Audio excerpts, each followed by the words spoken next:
မင်္ဂလာပါချစ်စရာမေမေများအားလုံးဒီနေ့မှာတော့ငယ်ကလေးကိုသားနဲ့မီးတန်လန်းနာကနေထွက်ပြီးမွေးမြင်ထားရသူမေမေများအတွက်အိမ်အောင်လုံးကြုံစွာခန္ဓာကိုယ်လေ့ကျင့်မှုနည်းလမ်းတွေကိုမိတ်ဆက်ပေးခြင်းပါတယ်ဒီလေ့ကျင့်ခန်းတွေကလုပ်ရလွယ်ကူပြီးလုံခြုံမှုရှိတဲ့လေ့ကျင့်ခန်းတွေဖြစ်ပါတယ်မွေးပြီးခဏပြီးနောက်ကတည်းကစတင်လုပ်နိုင်ပါတယ်အဓိကရည်ရွယ်ချက်ကမေမေတို့ကိုအရေးကြီးတဲ့၃ခုမှာကူညီပေးဖို့ပါတက်ပိုက်ဖိခြင်း၊ဗိုက်ကြီးခြင်းနဲ့ဦးကြောတဲ့ကြီးပေါက်ခြင်းကိုလျော့နေစေတယ်။နှစ်ဦးကြောလှုပ်ရှားမှုကိုစွမ်းဆောင်စေပြီးဦးလန်းချောင်းလှုပ်ဆောင်မှုကိုပြန်လည်အဆင်ပြေစေပါတယ်။ဗိုက်အတွင်းမတက်နိုင်မှုနဲ့မအီမသာဖြစ်ခြင်းကိုလျော့နေစေပါတယ်။သုံးမေမေကိုစနစ်တကျကိုသူကိုဂရုစိုက်နိုင်စေပြီးကိုယ်ခန္ဓာပြန်လည်မြန်အောင်ကူညီပေးတယ်။စတင်မလုပ်ခင်လိုက်နာရန်အချက်များခန္ဓာကိုယ်လေ့ကျင့်မှုကိုစတင်မလုပ်ခင်အနည်းငယ်အကြံပေးခြင်းပါတယ်။အနာနာကျခြင်းလျော့နေသွားလျင်မှစတင်ပါ။လေ့ကျင့်ခန်းတိုင်းကိုနီးမြန်စွာလုပ်ပါရင်သက်ရှူတိုက်ထွက်ကိုတဘာဝအတိုင်းလုပ်ပါလေမပိတ်ပါနဲ့။လေ့ကျင့်ချိန်အနာနာများစိတ်မကောင်းခြင်းခေါင်းမူးခြင်းမသက်မသာဖြစ်ရင်အချက်ပြရန်ချက်ချင်းရနာပြီးသူနာပြုကိုပြောပါ။အသက်ရှူအနက် deep breathing ပထမစတင်ကြပါစို့အနောက်ဘက်နေပုံနဲ့ထိုင်ပြီးကိုယ်လန်နှင့်လက်တွေကိုခေါင်းပေါ်ထားပါအသက်ရှူကိုနက်နက်ရှိုင်းယူပြီးခေါင်းပေါ်ပိုင်းကိုထူထပ်လာအောင်လုပ်ပါထို့နောက်ရှာသောအသက်ပေါက်ကိုဖြုတ်ပြီးခေါင်းပေါ်ပိုင်းကိုထိုးချိန်ပါ9လို10ကြိမ်ပြန်လည်လုပ်ပါဒီလေ့ကျင့်မှုကဦးလန်းချောင်းများကိုတက်ကြွစေပြီးဦးဖွင့်အောင်ကူညီပါတယ်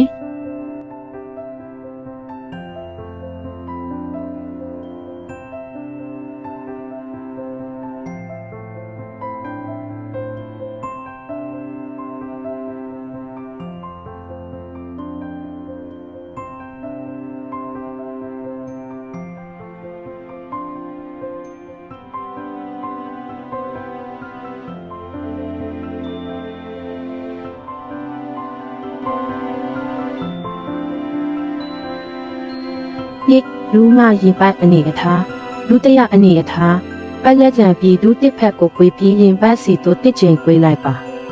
လက်တစ်ဖက်ပြင်ဒုကိုကွေးဖက်က9စက္ကန့်ကြာဖိထားပြီးခြေထောက်များကိုဖြည်းဖြည်းဆွာဆန့်ထုတ်လိုက်ပါဒီဖက်ကို9ကြီး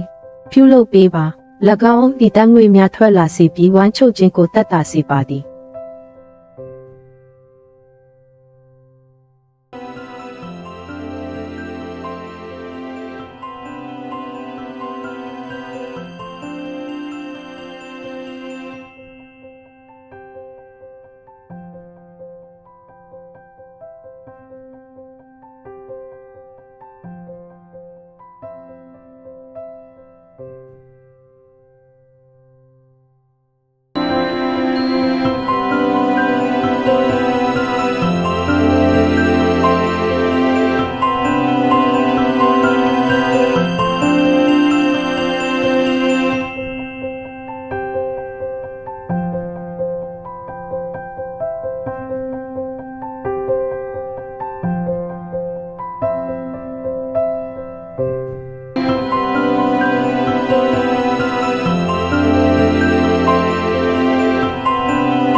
ပညာတူးကွေးအနေအထားကိုတားတဲ့စီလုပ်ပါတတရမြောက်အနေအထားပလက်အေးပါဘယ်တူးကိုကွေးပြီးညာဘက်ခြေထောက်ကိုစထုတ်ပါထို့နောက်ဝမ်းသွားခြင်းနှင့်ဥလှုပ်ရှားမှုကိုလုံးစော်ရန်စုစုပေါင်း10ကြိမ်ဖြည်းဖြည်းချင်းပြောက်ပါ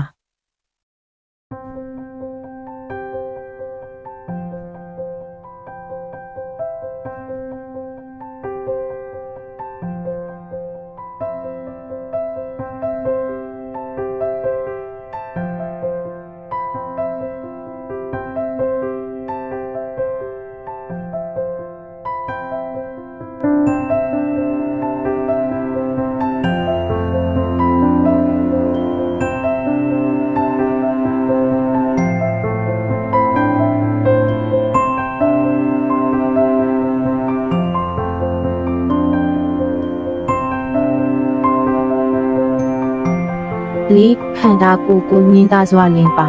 စတုထမြောက်အနေအထားလူတစ်ဖက်ကိုကွေးပြီးကြောကိုပလက်အေးပါလူတစ်ဖက်ကိုဘယ်ဘက်သို့ဆောင်းထားပါအလေသို့နောက်ပြန်တဲ့ကညာဘက်သို့ဆောင်းပြီးတစ်ဖက်ကိုနားကျင်ပြုလုပ်ပေးပါ ထိုလမ်းကြောင်းကိုပြေလျော့စေပြီးဝမ်းချုပ်ခြင်းကိုတက်တာစေပါသည်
ရေစမမြောက်အနေအထားခြေတောက်တွေကိုဖြတ်ပြီးတက်တောင့်တက်တာနဲ့အေးပါခြေချောင်းတွေကိုအပေါ်အောက်ဖြည့်ပြီးခြေတက်ဆက်ချိန်ကနေအချိန်တက်ဆက်ထိထုတ်ပေးပါ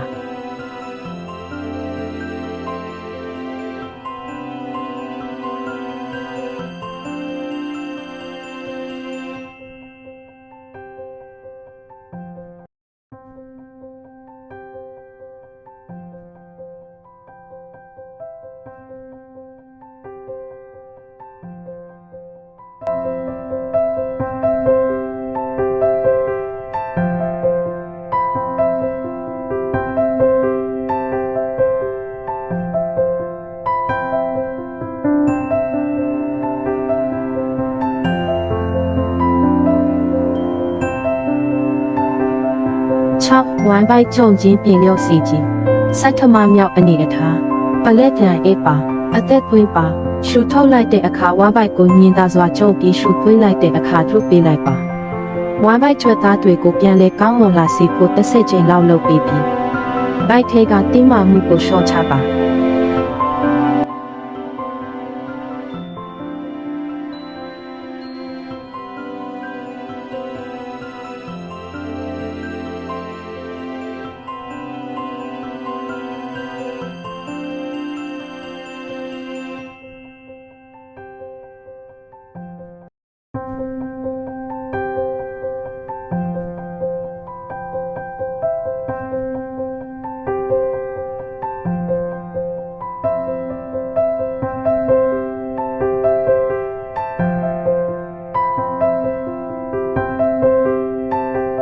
ခေါ်နစ်တင်ပါလှရှာမှုတတမမြောက်အနေအထားလူတစ်ဖက်ကိုပွေးပြီးကြောကိုပလက်အေးပါတိတ်တိပါကိုပဲညာတက်စေခြင်းလောက်ဖြည်းဖြည်းချင်းရွှေ့ပြီးဥတွေကိုပုံမကောင်းမွန်လာအောင်လှုံ့ဆော်ပေးပါတယ်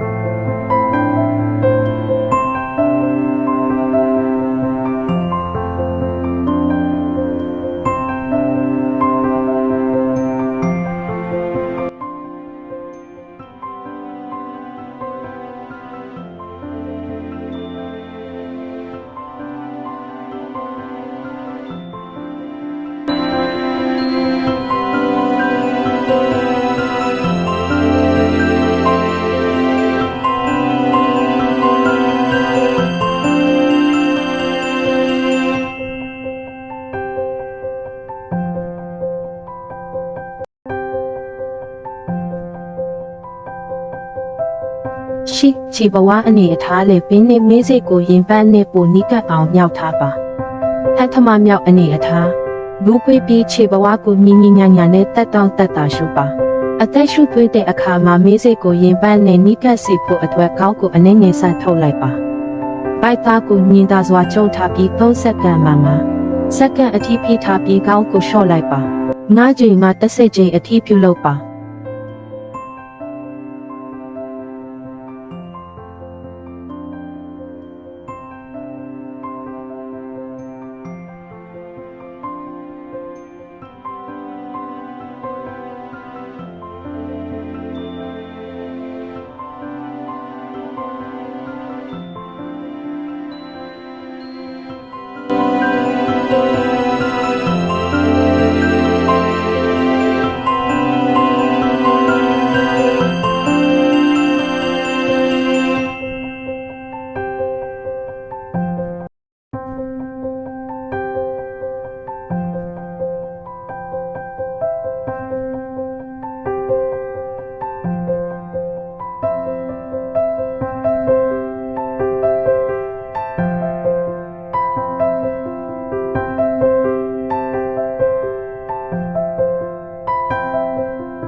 ခြေထောက်ကိုကွေးထားသောအနေအထားတင်ပါကိုကြွပါတင်ပါကိုထိပါ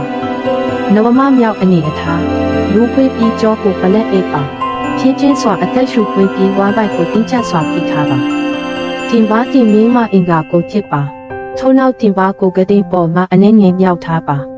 3စက္ကန့်မှ9စက္ကန့်အထိဖိထားပြီးဖြင်းချင်းစွာအောက်သို့လျှော့ပါ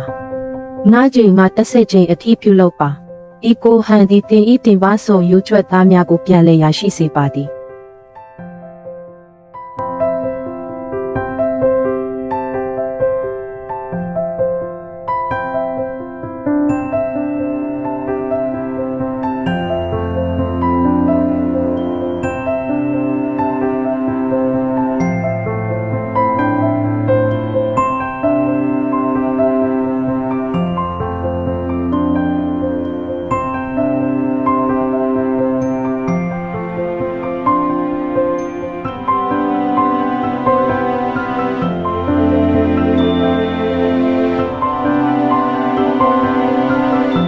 သစေဘိုက်ပေါ်အိပ်ပြီးဘိုက်အောက်ကောင်းအုပ်ကိုအသုံးပြုပါ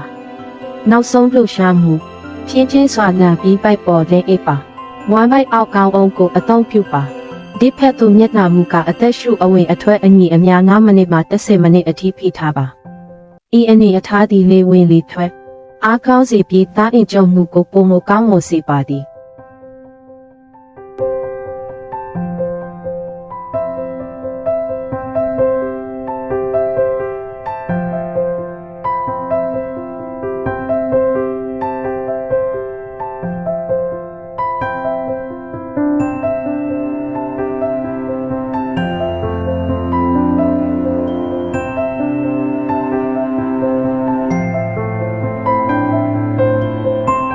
မေမေတို့ဒီလေးချင်းကန်းတွေကိုတင့်တော်တယ်လို့တင့်နေတင့်ချင်ကနေတင့်ချင်လောက်လုပ်ပေးနိုင်ပါတယ်။ဒါပေမဲ့နာကျင်တာပဲဖြစ်ဖြစ်မှုတာရှိရင်ခိတအနာယူပေးပါ။မေမေတို့အားလုံးကြမ်းပါပြီ။မြန်မြန်ကြမ်းပါပါစေလို့ဆုတောင်းပေးလိုက်ပါတယ်ကျေးဇူးတင်ပါတယ်။